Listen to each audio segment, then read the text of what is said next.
So,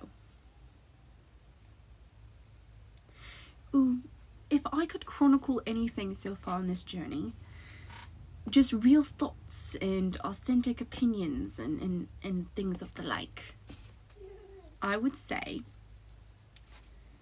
the more that I dip my metaphorical toes, think of my thumb as a toe because I'm not showing my feet on the internet. The more I dip it in and add more of my foot, imagine a foot as a hand, into the metaphorical pool, pond, lake, whatever body of water you want to think of, what have you, the easier it's getting. Does that make sense? The more I dip my toe and put things out there, whether on YouTube, whether it's on my paper, screen, typing away from my story, work in progress, the easier it's getting.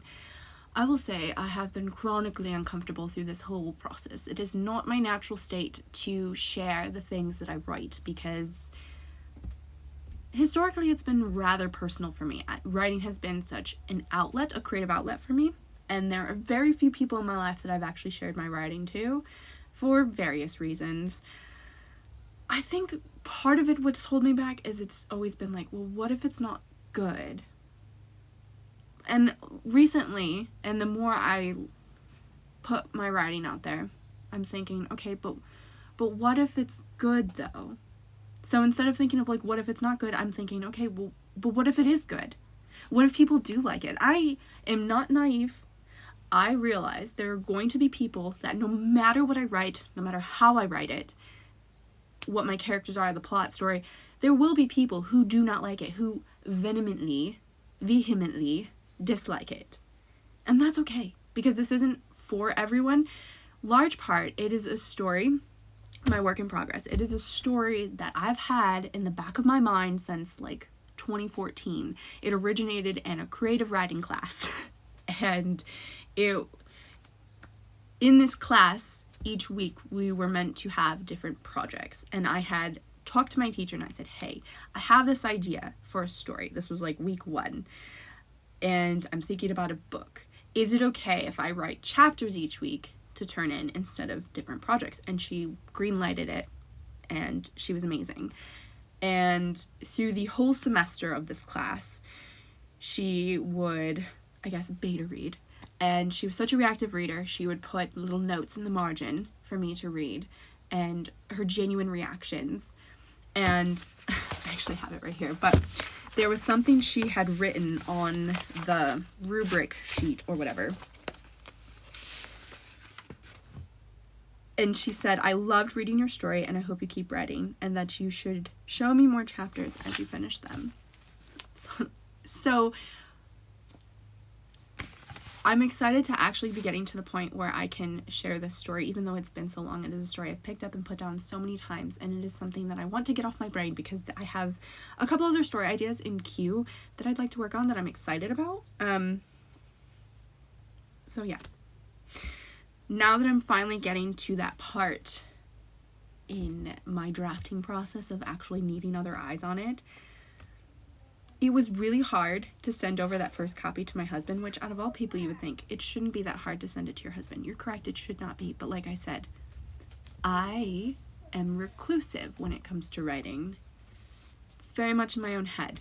But once I sent it to him, I felt so much freedom. It was uncomfortable, but I'm like, hey, that was a lot easier than I thought it was going to be. And so then I sent it to like 4 or 5 other people. And although I'm still terrified at the thought of them sitting there reading the words that I typed or put down on a page, it gives me some heart palpitations a little bit, but it's actually like super freeing.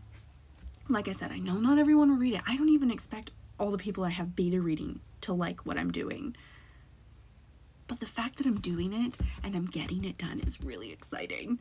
And you know what? I don't necessarily have any expectations through this whole publishing process. I just want to do it. that's the expectation. That's the bar. I just want to do it because what if it ends up better than I expect? well, I think that'd be pretty cool. So these are just some real honest, unfiltered thoughts. So thank you for being here with me and for supporting me through watching my videos and coming along on this journey, because it's pretty exciting and also pretty mundane at the same time. I think some of the things you don't realize when you're writing is a lot of it, well, maybe you do. If you're a writer, maybe you expect it, but I don't think as like a reader, I truly appreciate the whole process of like what it entails to create a story, to create characters, the plot, world. A lot of it is in your head. A lot of it is sitting in front of a computer. I mean, I doubt anyone writes it down on paper, but I could be wrong. It's a lot more isolated than I thought, and maybe that's different for like traditionally published authors or authors who have more of a foothold into the published world. But yeah, a lot of it is a lot of isolation and coffee. I mean, I drink tea too, and water, but that doesn't but yeah, so far it's going good, and I am enthused. I do get those thoughts of like, who am I to be doing this? But then I think everyone started somewhere. You think about J.K. Rowling, you think about Rebecca Yarros, you think about Emily Henry, you think about Sarah J. Maas, who I really admire as an author. They all started somewhere. They all started with the first book. And even with Sarah J. Maas, I can see so much growth from her first series, Throne of Glass, to A Court of Thorn and Roses. And it's hard to not compare what I'm writing, a draft nonetheless, to the finished product, and then I'm like reminding myself. But anyway, before I get ranting onto a whole nother thing, thank you for being here. Thank you for supporting me by watching these videos and commenting and sharing and all those things. And in the I will already thank you in the future for supporting me when I do put this book out there. I still don't know how the publishing process is going to look. I've thrown the idea back and forth of pursuing like a traditional publishing, like submitting it to different publishers. My husband is self-published, so I do have help from him of like navigating the whole process, because I don't know that I would be brave enough to take that on myself. So we'll see. I haven't fully decided. I haven't made that official decision because I'm still drafting. I'm still in the second draft. So maybe as I get closer to that point, I will make that decision, or maybe I'll pursue both. I don't know. Like I said, I don't have this mapped up. You're just coming along with me for the ride.